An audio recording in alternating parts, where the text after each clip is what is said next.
Welcome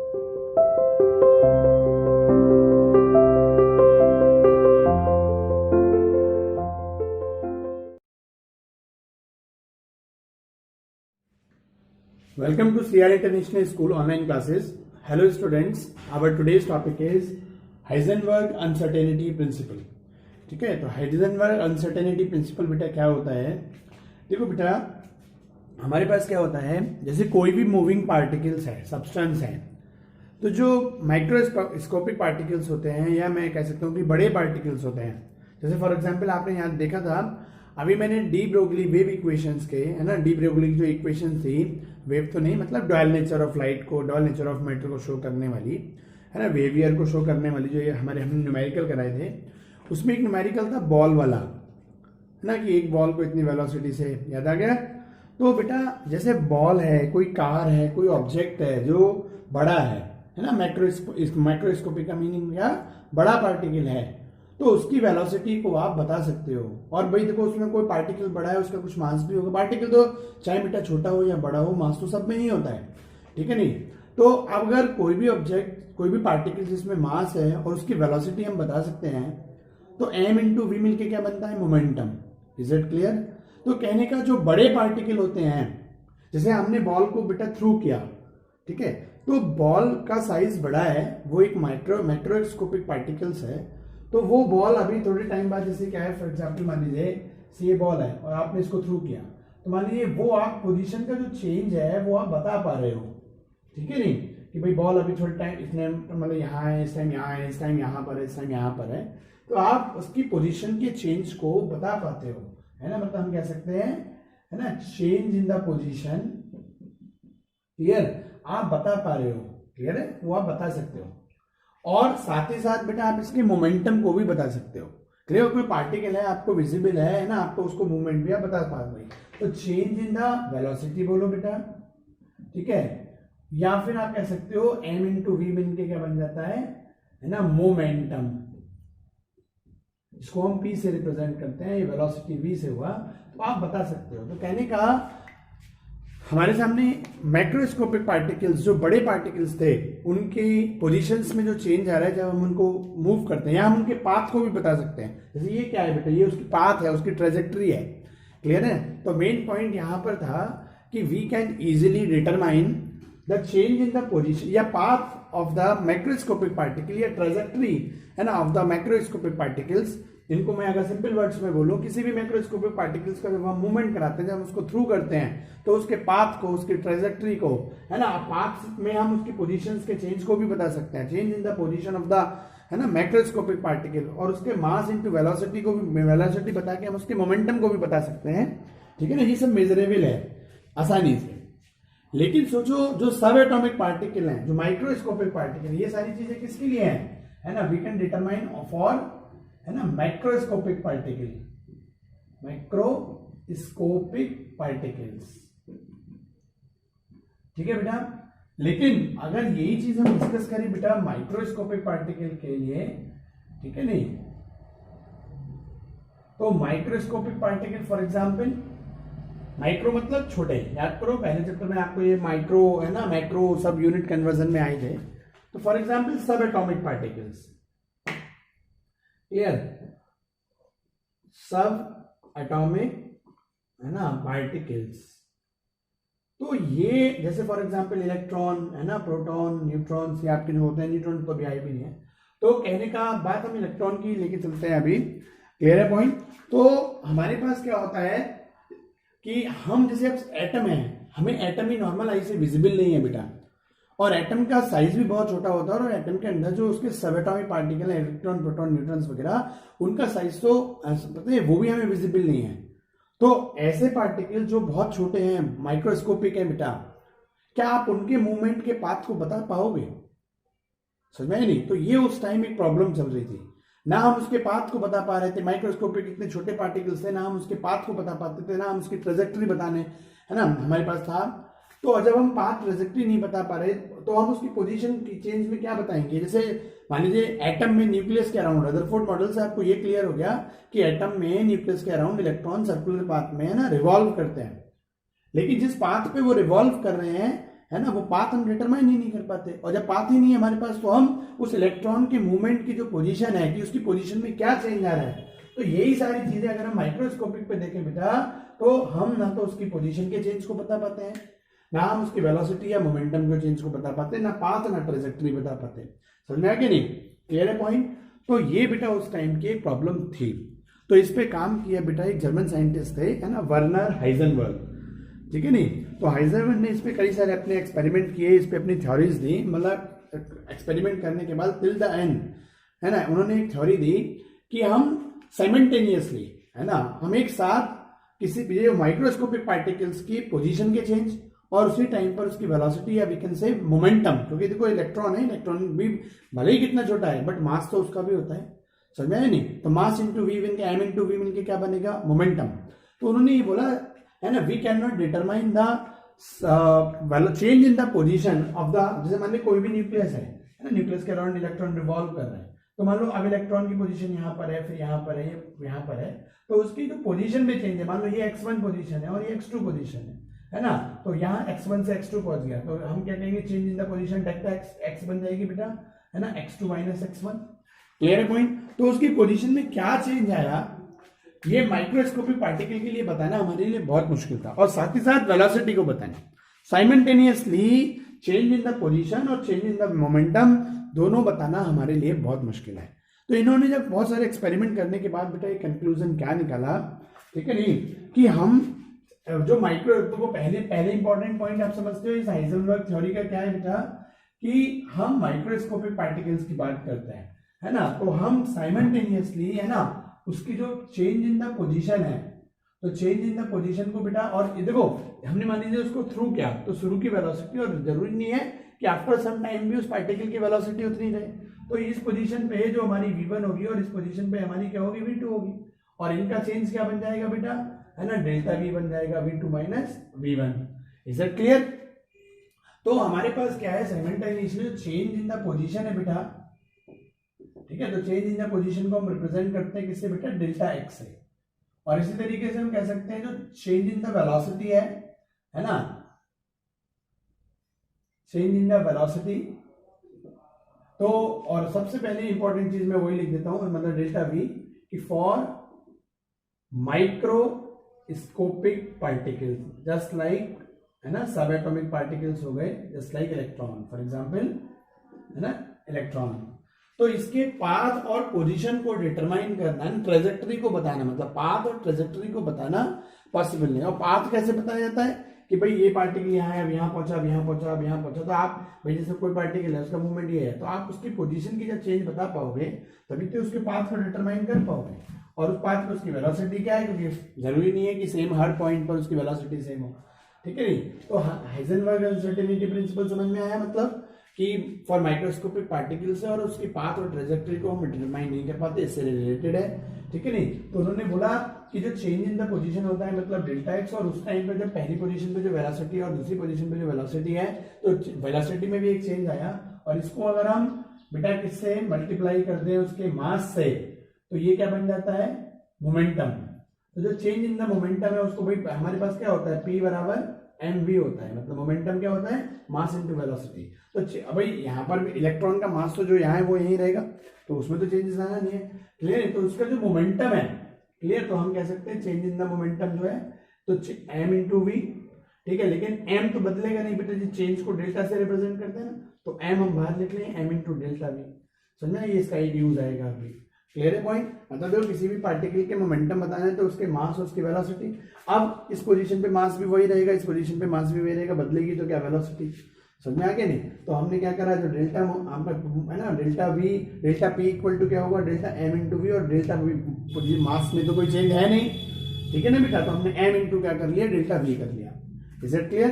तो हमारे पास डेल्टा पी इक्वल टू क्या बन गया? M into delta V, clear है पॉइंट।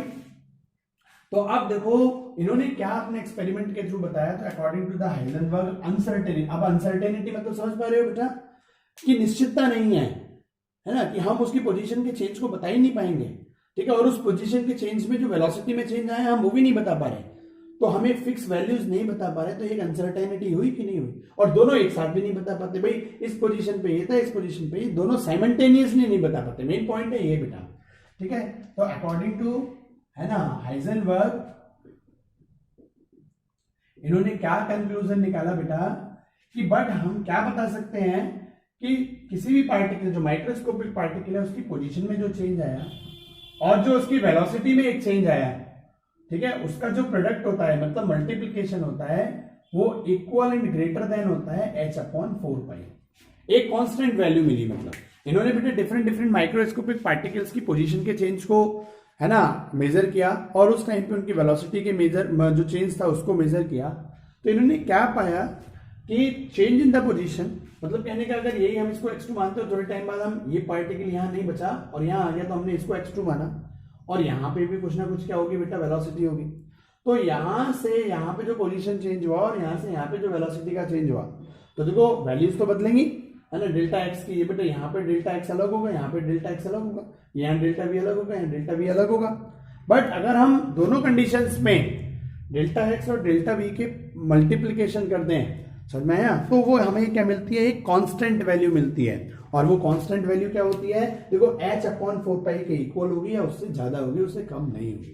तो h क्या है आप जानते हो, प्लाइंक कांस्टेंट, ठीक है, उसकी वैल्यू भी फिक्स है, ठीक है। देखो उसकी वैल्यू पे हमारे पास क्या है, 6.626 इंटू 10⁻34 h/4π। तो आप बताओ ये कांस्टेंट भी, पाई भी कांस्टेंट, 4 भी कांस्टेंट वैल्यू, x की भी कांस्टेंट वैल्यू, तो ये पूरी एक कांस्टेंट वैल्यू हो गई। आया पॉइंट समझ बेटा आपको। तो इन्होंने कंक्लूजन क्या निकाला कि हम साइमल्टेनियसली किसी भी माइक्रोस्कोपिक पार्टिकल की पोजीशन का चेंज, है ना, और वेलोसिटी का चेंज हम साइमल्टेनियसली नहीं बता पाते, बट किसी भी माइक्रोस्कोपिक पार्टिकल के जो मूवमेंट होता है उसके जो पोजीशन के चेंज और वेलोसिटी के चेंज का, ठीक है, या हम कह सकते हैं, अच्छा सॉरी, यहाँ वेलोसिटी नहीं, मतलब यहाँ हम लेंगे मोमेंटम, ठीक है, डेल्टा पी, और पी को हम कन्वर्ट कर लेंगे फिर उसमें किसमें बेटा, मोमेंटम में, ठीक है। नहीं तो किसी भी माइक्रोस्कोपिक पार्टिकल की अगर वो जो मोशन है बेटा, ना, जब वो मोशन में है ड्यूरिंग द मोशन, तो हम उसकी साइमल्टेनियसली उसकी पोजीशन के चेंज और उसकी वेलोसिटी के, वो मोमेंटम के चेंज को हम एक साथ नहीं बता सकते। बट हम क्या बता सकते हैं, जब उन्होंने ये डिफरेंट डिफरेंट करके देखा कि एक्स पोजीशन पे इसकी वेलोसिटी क्या, वेलोसिटी पे क्या होगा, एक आपका मोमेंटम होगा, यहाँ पे एक वेलोसिटी होगी, यहीं पे बेटा उसके मास से मल्टीप्लाई कर दो तो एक मोमेंटम होगा। तो x1 पोजीशन के मोमेंटम, है ना, ये x1 और x2 का जो चेंज है, और यहाँ पे जो मोमेंटम है और इस पोजीशन पे जो मोमेंटम है बेटा, तो हम इस पोजीशन के चेंज के मोमेंटम और मोमेंटम के पोजीशन, मतलब मोमेंटम का जो चेंज है बेटा और जो पोजीशन में चेंज है, इन दोनों की जो मल्टीप्लिकेशन वैल्यू अगर देखते हैं, ठीक है, क्लियर, तो वो एक हमें कांस्टेंट वैल्यू मिलता है, और वो कांस्टेंट वैल्यू क्या होती है बेटा, h/4π। अब इसको हम क्या कर सकते हैं, देखो, ठीक है, ये कांस्टेंट वैल्यू हमारे पास क्या है, h/4π, तो ये वो कांस्टेंट वैल्यू है, क्लियर। इसको मैं और करके लिख देता हूं, तो delta X into delta P. अब देखो पी को हम क्या लिख सकते हैं, देखो वही बात, डेल्टा पी बराबर क्या होता है, m इंटू डेल्टा वी, तो हम यहाँ क्या रख सकते हैं, m इंटू डेल्टा वी, और इक्वल टू क्या हो गया हमारे पास, h/4π, ठीक है बेटा। तो इस तरीके से हमारे लिए ये चीज बनी, क्लियर है। थोड़ा सा बीच में वेलोसिटी पे ज्यादा फोकस हुआ, है ना, तो बात वही है कि वही देखो, जो मोमेंटम में चेंज होगा उसमें इलेक्ट्रॉन के मास की वैल्यू तो फिक्स्ड है, तो वो वेलोसिटी में भी चेंजेस आएगा, ठीक है। तो मैं कई बार ये कर गया, ठीक है। चलो, तो आपको ये चीज समझ में आई, क्लियर है पॉइंट। इन शॉर्ट एक बार रिवाइज करा देता हूँ पूरे इस टॉपिक को, है ना, तो आप उसको देखिएगा, बीच में जो भी थोड़ा मतलब कंफ्यूजन हुआ था।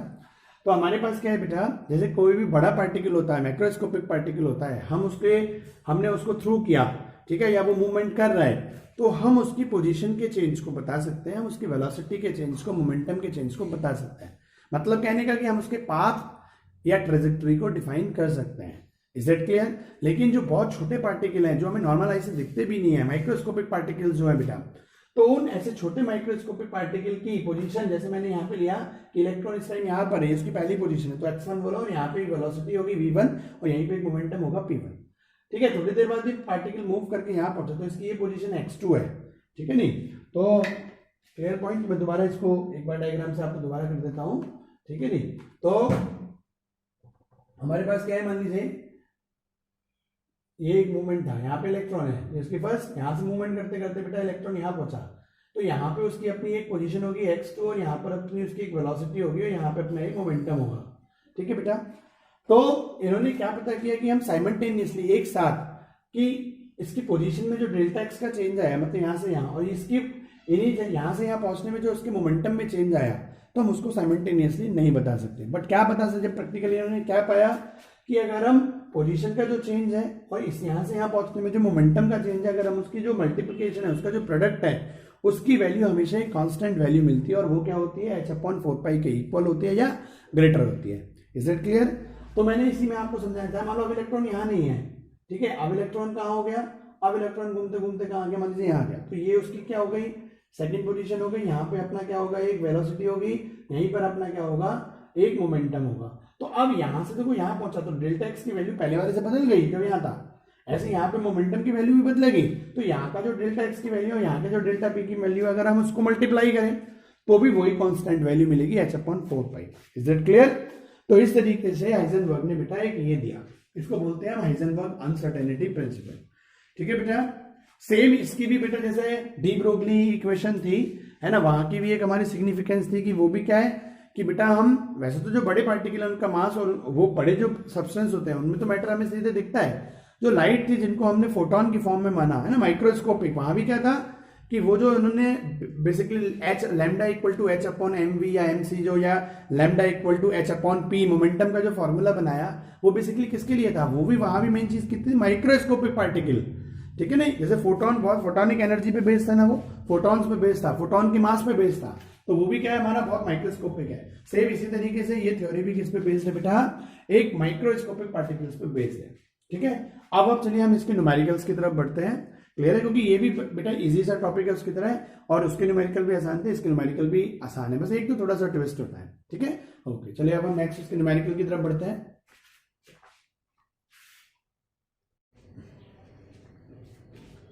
हाँ जी बच्चों, तो अब देखो हमारे पास ये जो न्यूमेरिकल्स हैं, अभी जो हमने हाइजेनबर्ग अनसर्टेनिटी प्रिंसिपल था, है ना, उसको जो हमने एक्सप्लेन किया था, उसके बेस कुछ मैंने ये एनसीईआरटी इंटेक्स के ही न्यूमेरिकल है। ठीक है बेटा, आपके यहाँ सॉरी सॉल्व एग्जाम्पल है, मतलब हाँ इंटेक्स के न्यूमेरिकल है, तो थोड़ा ध्यान से देखिएगा। तो पहले हम फर्स्ट न्यूमेरिकल की बात करते हैं। तो देखो न्यूमेरिकल में आपसे मैं हर बार ही कहता हूँ कि पहले फर्स्ट ऑफ ऑल वो जो न्यूमेरिकल पढ़ते जाओ, और जो चीज़ जो फैक्ट आपको गिवन है बेटा आप उसको राइट डाउन, है ना, करो। तो देखो हमारे पास वही पहली चीज़ आ गई कि माइक्रो, हाँ चलो एक न्यूमेरिकल कराने से पहले बेटा एक इंपॉर्टेंट बात आपको बताता हूँ, जो हाइजेनबर्ग अनसर्टेनिटी प्रिंसिपल को मैं बताना और साथ ही साथ जो डी ब्रोगली इक्वेशन से उन दोनों में बताना रह गई थी। देखो ये बात सही है कि हम, जैसे मैं पहले अनसर्टेनिटी प्रिंसिपल की बात करता हूँ कि हम किसी बॉल टाइप चीज है जो हमें मतलब मेजर दिख रही है ना, हम उसका मास आसानी से पता कर सकते हैं, मतलब पता भी है हमें। ठीक है, हम उसके पाथ या ट्रेजेक्टरी को देख सकते हैं। ठीक है, जो माइक्रोस्कोपिक को नहीं देख पाते थे तो उसके रिगार्डिंग हाइजेनबर्ग ने अपना एक रूल बनाया। ठीक है, नहीं कि delta X into delta P, कि हम चेंज इन द पोजीशन और चेंज इन द मोमेंटम की जो प्रोडक्ट है, जो मल्टीप्लिकेशन है, वो एक कांस्टेंट वैल्यू मिलती है h/4π। ठीक है बेटा, तो h/4π एक कांस्टेंट वैल्यू मिलती है। तो ये जैसे मैंने एक्सप्लेन करते टाइम बताया कि माइक्रोस्कोपिक पार्टिकल्स के लिए है, तो ऐसा नहीं है कि ये केवल और केवल माइक्रोस्कोपिक पार्टिकल्स के लिए है। देखो जो चीज हम मेजर कर रहे हैं वो नॉर्मली भी हो रही है, और अगर हम उस चीज का मेजरमेंट मतलब माइक्रोस्कोपिक पार्टिकल का मेजरमेंट अगर हम इधर से भी करना चाहें तो वैल्यूज आपको मिल जाएंगी। ऐसा नहीं है कि ये only for the microscopic particle है। मतलब मैंने शुरुआती शायद शुरू के 2-3 मिनट में आपको जैसे जो बताया था, तो मुझे लगा शायद आप बच्चों को दिमाग में ये फिगर आउट हो जाएगा कि ये जो अनसर्टेनिटी प्रिंसिपल है या आपका लैम्डा इक्वल टू h/mv है। ठीक है, तो ये only for the microscopic particle है, ऐसा नहीं है। आप याद करो हमने इसमें भी क्या किया था, अगर जो इलेक्ट्रोमैग्नेटिक रेडिएशन से तो हम सनलाइट की वेलोसिटी लेते थे, लेकिन कोई बॉल टाइप का एक न्यूमेरिकल भी कराया था, तो वो तो बड़ा पार्टिकल हो गया, तो वो भी हमने सेम ऐसे बेटा यहाँ भी है। ठीक है, इसीलिए देखो मैंने यहाँ पे शायद एक बॉल गोल्फ बॉल वाला न्यूमेरिकल भी लिया। तो ये तो देखो गोल्फ की बॉल इतनी बड़ी साइज की होती है, तो वो कोई माइक्रोस्कोपिक पार्टिकल तो है नहीं ना। क्लियर है पॉइंट? तो वो तो बड़ा पार्टिकल है। तो मतलब कहने का हम इसके थ्रू मतलब माइक्रोस्कोपिक पार्टिकल की जो चेंज इन द पोजीशन है या चेंज इन द मोमेंटम है, ये पे एज नॉर्मल पता नहीं कर पाते थे, तो उसके लिए तो ये निकालेगा ही निकालेगा। तो ऐसा नहीं है कि इससे माइक्रोस्कोपिक का हम रिजल्ट या चेंज इन द पोजीशन नहीं निकाल सकते, मतलब ये सभी के लिए है। ठीक है, नहीं बस बना किसके लिए था स्टार्टिंग में, माइक्रोस्कोपिक के लिए। इस बात को थोड़ा याद रखना। चलो अब हम न्यूमेरिकल की तरफ बढ़ते हैं बेटा। तो हमारे पास क्या है, microscopic using the suitable photons, ठीक है, is employed to locate an electron. मतलब जैसे हमारे पास क्या होता है, एटम होता है ना, न्यूक्लियस है, उसमें हमारे पास इलेक्ट्रॉन है, ठीक है। तो मैंने आपको बेटा जो explanation of the Heisenberg uncertainty principle है वो नहीं पढ़ाया आपको। मैंने क्या पढ़ाया कि हाइजेनबर्ग अनसर्टेनिटी प्रिंसिपल बना क्यों, क्या प्रिंसिपल है, ठीक है, उसकी सिग्निफिकेंस पढ़ाई, लेकिन मैंने उसका एक्सप्लेनेशन नहीं दिया था, ठीक है ना बेटा। तो आप लोग वो कुछ बच्चों ने बुक से पढ़ा भी होगा, है ना, पढ़ लेना आप लोग। माइक्रो उसके जब जैसे मैंने फोटो इलेक्ट्रिक इफेक्ट का एक्सप्लेनेशन दिया, ठीक है ना, ब्लैक बॉडी का दिया, क्योंकि अब देखो कुछ चीजें ऐसी हैं, अब मैं वही चीजें पे ज्यादा फोकस होऊंगा कि जिसपे आपके जो सिलेबस में चीजें हैं, ठीक है, नहीं पॉइंट है, और जो मुझे पता है कि आगे इसमें ज्यादा यूज में नहीं आना, तो उसको मैं थोड़ा सा स्किप करते हुए चलूंगा, तो इसीलिए मैंने वो कर दिया स्किप थोड़ा सा। तो आप उसको पढ़ लेना, और आपको समझ में नहीं आए तो आप उससे डाउट सेशन में ले सकते हो, ठीक है नहीं बेटा, कि क्या था, explanation of the Heisenberg uncertainty principle, ठीक है ना, वो आप पढ़िए। तो उसी में ये आप एक ऐसा डायग्राम देखोगे कि जैसे इलेक्ट्रॉन का बेटा क्या है कि हमारे पास ये मूवमेंट है, मतलब पाथ है, क्लियर है पॉइंट।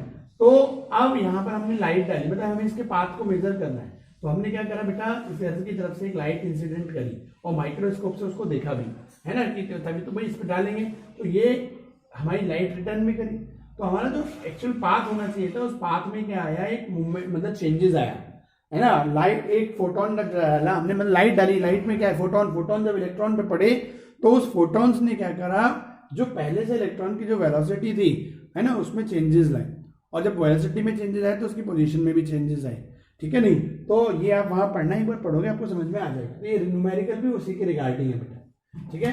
तो अब ध्यान से देखिएगा, थोड़ा इस न्यूमेरिकल पे फोकस करोगे कि हमारे पास क्या है, कि जैसे उसने बताया कि microscope using suitable photon is employed to locate an electron. समझ में आ गया कि हमारे पास जैसे जब हमने देखा माइक्रोस्कोप दिया और उसके थ्रू लाइट जब डाली तो इलेक्ट्रॉन की लोकेट मतलब लोकेशन, मतलब ठीक है नहीं, तो उसकी पोजीशन को लोकेट करने के लिए जब हम उस पर लाइट डाली, एंड लाइट में क्या होता है, फोटोन होता है ना, और माइक्रोस्कोप जब देखा तो with in A distance of, तो जो पोजीशन का चेंज पता चला कि जो उसकी ओरिजिनल पाथ होना चाहिए था उसका पाथ बदला, तो कोई पोजीशन भी बदलेगी, तो उसकी पोजीशन में जो चेंज आया, है ना, तो वो करना in an item with in A distance, distance मतलब बदलाव, ठीक है। तो वो पोजीशन में जो बदलाव आया, तो मैं इसको क्या कह सकता हूं, है ना, चेंज इन द, और देखो जो चेंज वर्ड होता है ना, उसको हम अनसर्टेनिटी भी बोलते हैं, एक याद रखना, uncertainty in the position, uncertainty in the momentum, जिसको मैं अब तक चेंज बोलता रहा। तो कुछ बुक्स चेंज के नाम से लेती हैं, चेंज इन द पोजीशन, कुछ बुक्स बोलती है अनसर्टेनिटी। अनसर्टेनिटी का भी मतलब क्या, पोजीशन होनी चाहिए थी, ये नहीं मिली, सर्टेन नहीं हुआ ना, ठीक है नहीं बेटा। तो चेंज इन द पोजीशन जो है डेल्टा एक्स, वो आपको क्या दे रखी है, 0.1 एंगस्ट्रॉम। तो हम इसको किसमें कन्वर्ट कर लेंगे बेटा, 10 टू द पावर -10 से मल्टीप्लाइड करके हमने इसमें किसमें कन्वर्ट कर लिया, मीटर में, ठीक है बेटा। तो आपको बताना क्या है, what is the uncertainty involve in the measurement of its velocity. तो आपको अनसर्टेनिटी बतानी है, ठीक है बेटा। तो अनसर्टेनिटी किसमें बतानी है, अनसर्टेनिटी बोलो या चेंज बोलो, किसमें बताना है, इन द वेलोसिटी, क्लियर है बेटा। तो आपको डेल्टा वी बताना है, इज दैट क्लियर। तो डेल्टा वी आपको बताना है। तो और देखो, अब इस न्यूमेरिकल में भी प्लैंक कांस्टेंट की वैल्यू नहीं थी, आपने देखा, मैंने पिछले टॉपिक के भी जब न्यूमेरिकल कराए थे तो उसमें भी आपको प्लैंक कांस्टेंट हुआ, सनलाइट की वेलोसिटी हुआ, इनकी बेटा वैल्यूज आपको दी हुई नहीं थी, तो आप इसको थोड़ा याद रखिएगा, ठीक है बेटा। तो हमारे पास क्या है, देखो इसका हम निकालते हैं, हमारे पास क्या बनेगा, हाइजेनबर्ग अनसर्टेनिटी प्रिंसिपल आपसे क्या कहता है, delta X into delta P, है ना, और इक्वल एंड ग्रेटर देन क्या होता है, h/4 और देखो थ्योरेटिकल कंसेप्ट में हम इक्वल और ग्रेटर देन दोनों साइन यूज करते हैं, लेकिन जब न्यूमेरिकल वैल्यू लगाते हैं तो हमें यहाँ पे क्या करना पड़ता है बेटा, इक्वल साइन को यूज करना पड़ता है, क्योंकि देखो रिजल्ट बनाने के लिए तो एक वैल्यू निकालने के लिए तो इसको इक्वल रखना पड़ेगा, ठीक है ना बेटा। अब आप देखिए, चेंज इन द जो पोजीशन है बेटा, चेंज इन द पोजीशन आपके पास कितनी है, 0.1 इंटू 10 टू द पावर -10, और पी को क्या लिख सकता हूं मैं, m इंटू डेल्टा वी, है ना, और आपके पास क्या है, h की value 6.626 into 10 to the power -34, और अपॉन में करोगे 4 इंटू, है ना, 3.14 पाई। अब आपके पास क्या है, ये हमारे पास एक फोटोन डाला तो इलेक्ट्रॉन है, इलेक्ट्रॉन की तो पोजीशन चेंज हो रही है बेटा, तो यहाँ मास किसका लग जाएगा, है ना, इलेक्ट्रॉन का मास हम यूज कर लेंगे। तो इलेक्ट्रॉन का मास कितना होता है ना, आपके पास 9.1 इंटू 10⁻³ kg, क्योंकि MKS में लगाना है तो kg बन गया, इक्वल टू क्या बन गया 6.626 इंटू 10⁻34 है ना, और अपॉन में क्या आ गया 4 इंटू 3.14।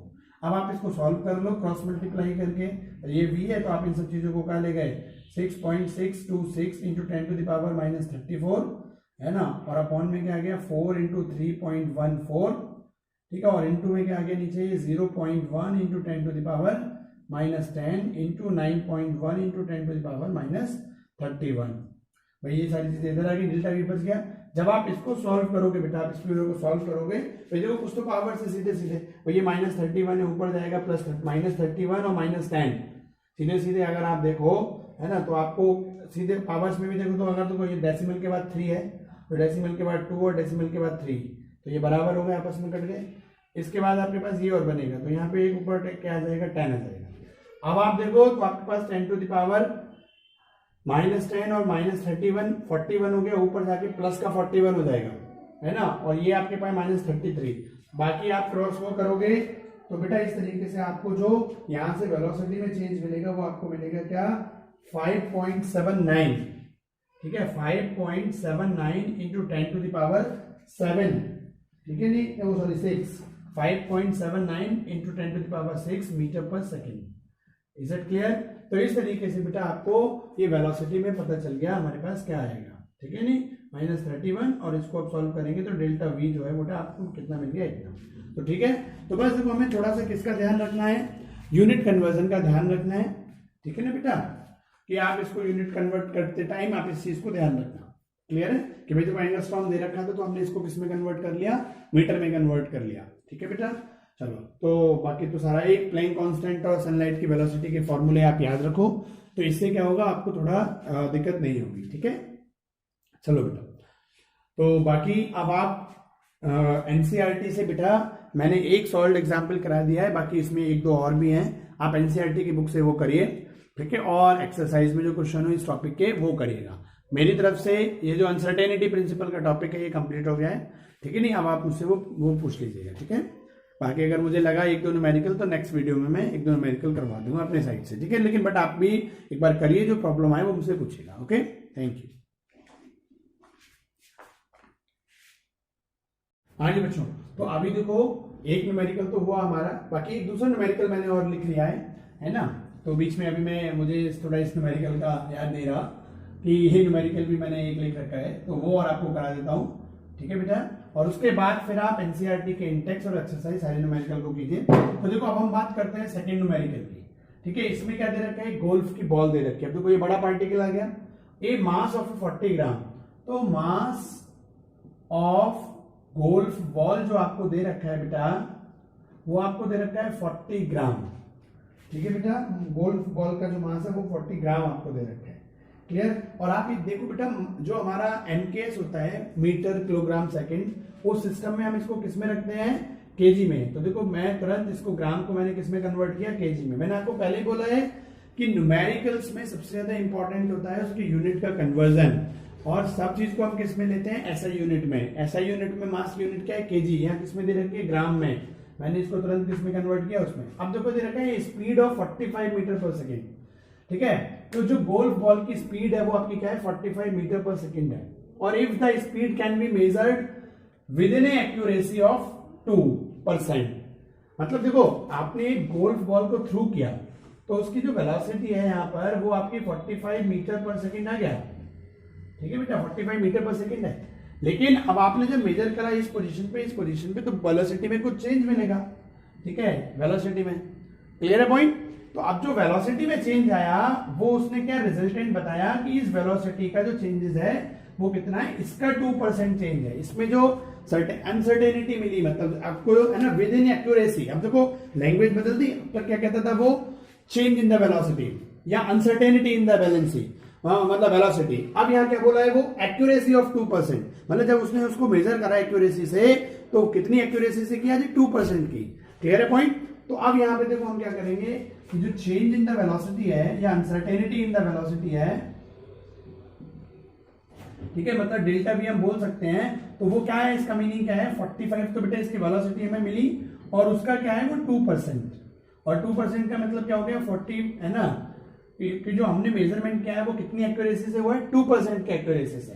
तो मतलब जो एग्जैक्ट वेलोसिटी है उसमें हमें 2% के हिसाब से चेक करना पड़ेगा, मतलब वेलोसिटी में कुछ चेंज मिलेगा, वो चेंज क्या है ये।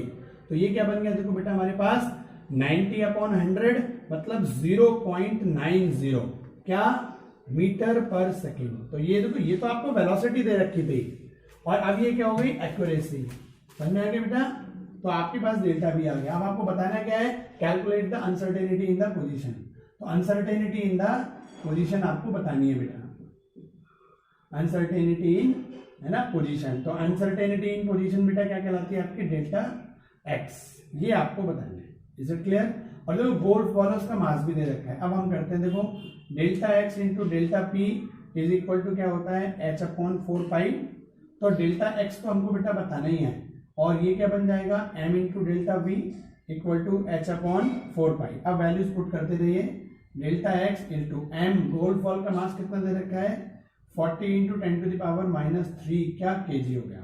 डेल्टा वी कितना दे रखा है ये 0.90 ठीक है। एच की वैल्यू क्या है 6.626 इंटू 10⁻34 अपॉन 4 इंटू 3.14।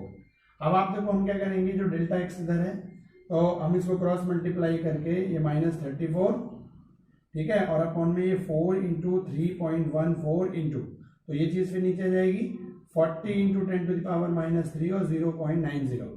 आप इनको बेटा सॉल्व कर लीजिए तो आपको जो आंसर मिलेगा वो मिलेगा आपको 1.46 इंटू 10⁻³ मीटर। अब देखो पोजीशन है ना 1.46 इंटू 10⁻³ मीटर। तो बेटा आपको ये डेल्टा एक्स की वैल्यू मिल गई ठीक है बेटा।